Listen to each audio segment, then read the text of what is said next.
Welcome to the world of Python multithreading. In this video, we will explore how to leverage threads for concurrent execution to build more efficient and responsive applications. Let's dive in. First, let's define what multithreading is. Multithreading is the ability to execute multiple threads simultaneously within a single process. It is particularly ideal for input-output bound tasks where operations spend time waiting for external resources such as network requests or file input-output. Now, let's explore the benefits of multithreading. Multithreading improves responsiveness in applications, allowing them to remain interactive even while performing lengthy operations. It also leads to better resource utilization by keeping the CPU busy while one thread is waiting, and it simplifies program structure, making it easier to manage concurrent operations. Let's discuss the threading module in Python. The threading module provides a way to work with threads in Python. Now let us examine the basic thread creation. The code begins by importing the threading module, which is essential for working with threads. Next, we define a function called task that will be executed in a thread. In this example, the function simply prints a message indicating that the task is running. After defining the task, we create a new thread using threading, thread. We assign the task function to the target parameter and pass a name, as an argument. The thread is then started using the start method, which begins the execution of the task function in a separate thread. Finally, the join method is called to wait for the thread to complete its execution before the main program continues. Now, let's explore the key components of this threading module. We have thread, which is the basic unit of execution. Then target, which specifies the function to be run in the thread. The args parameter is used to pass arguments to the function. The start method is called to begin thread execution. And finally, the join method is used to wait for thread completion. Let's explore an example of running multiple threads in Python.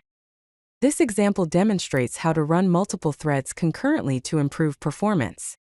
First, the code imports the threading and time modules, which are necessary for working with threads and adding delays. A function called worker is defined, which simulates a task by printing a message, sleeping for 1 second, and then printing another message. A list called threads is created to store the thread objects. A loop is used to create 5 threads, each running the worker function with a different number as an argument.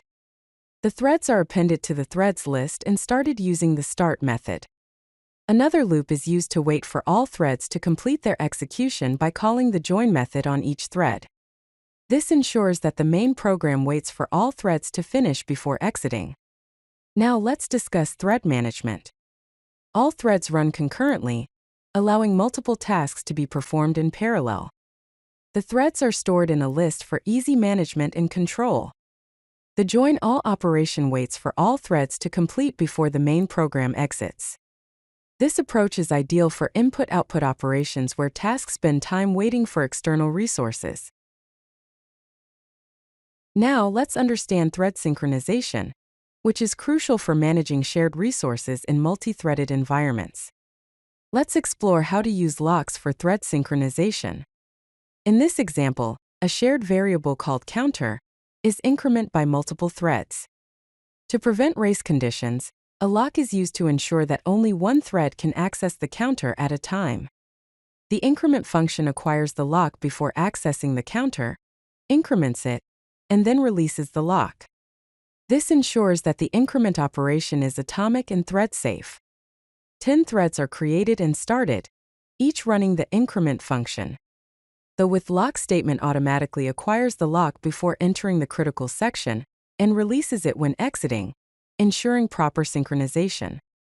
Now let's discuss the synchronization mechanisms available in Python. We can use lock, which prevents race conditions by allowing only one thread to access a shared resource at a time. The with statement automatically acquires and releases the lock, making it easier to manage. Reentrant lock is a reentrant lock that allows a thread to acquire the same lock multiple times. We can use semaphore, which controls access to a limited number of resources, ensuring that only a certain number of threads can access the resource at a time. And finally, we can use event, which signals between threads, allowing one thread to notify another when a specific event has occurred. Let's explore thread pools using the concurrent.futures module, which provides a high-level interface for asynchronously executing callables. Thread pools are an efficient way to manage and reuse threads, improving performance and resource utilization. Let's see an example of thread pool executor. In this example, the code uses the concurrent.futures module to create a thread pool for fetching data from multiple URLs concurrently. A list of URLs is defined, and a function called fetchURL is created to fetch the content of a given URL using the requests library. A thread pool executor is created with a maximum of 3 workers, and the map function is used to apply the fetchURL function to each URL in the list. The map function returns an iterator that yields the results as they become available. Finally, the code iterates over the results and prints the first 30 characters of each fetched content. This demonstrates how to use thread pool executor to efficiently fetch data from multiple sources concurrently. Now let's discuss the best practices for using thread pools. Always use thread pool executor for managing thread pools to simplify the management of threads and improve resource utilization. Limit the thread count to avoid resource exhaustion, as creating too many threads can lead to performance degradation. Prefer concurrent.futures over raw threading for a higher-level interface and better manageability. Consider using Asyncio for input-output bound workloads, as it provides an efficient way to handle asynchronous operations. And finally, use multiprocessing for CPU-bound tasks to take advantage of multiple cores and bypass the global interpreter lock limitations. Let's delve into the challenges and solutions in multithreading.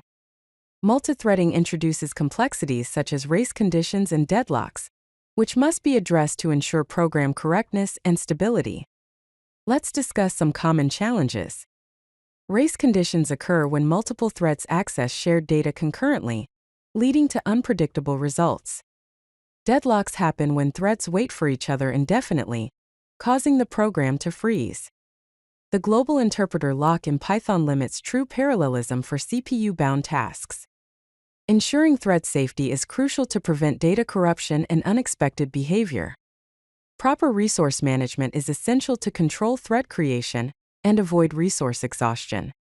Now let's explore effective solutions to these challenges.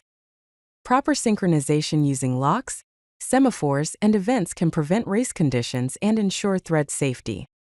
Thread local storage isolates data per thread, reducing the need for synchronization. Timeout mechanisms can prevent indefinite waiting and resolve deadlocks. Queue-based designs facilitate thread-safe data exchange between threads. And finally, multiprocessing can be used for CPU-bound workloads to bypass the GIL limitations and improve performance. Let's discuss thread communication using the queue module, which provides a thread-safe way to exchange data between threads. Queues are essential for implementing producer-consumer patterns and managing asynchronous tasks. Now let's look at the producer-consumer pattern. In this example, the queue module is used to implement a producer-consumer pattern. The producer function adds items to the queue, simulating the production of data. The consumer function retrieves items from the queue, simulating the consumption of data. The queue class provides a thread-safe way to exchange data between the producer and consumer threads.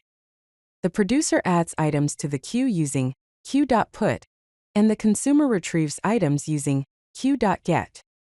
The queue.task_done and queue.join methods are used to track the completion of tasks and ensure that all items are processed.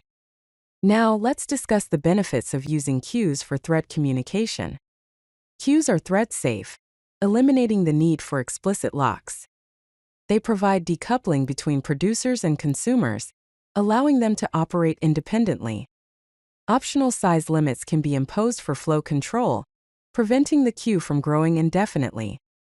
Blocking operations allow threads to wait for data or space in the queue, simplifying synchronization. And finally, Task done and join methods enable tracking the completion of tasks and ensuring that all items are processed. If you like this video, hit that like button and don't forget to subscribe. Visit CodeLucky.com for more such useful content.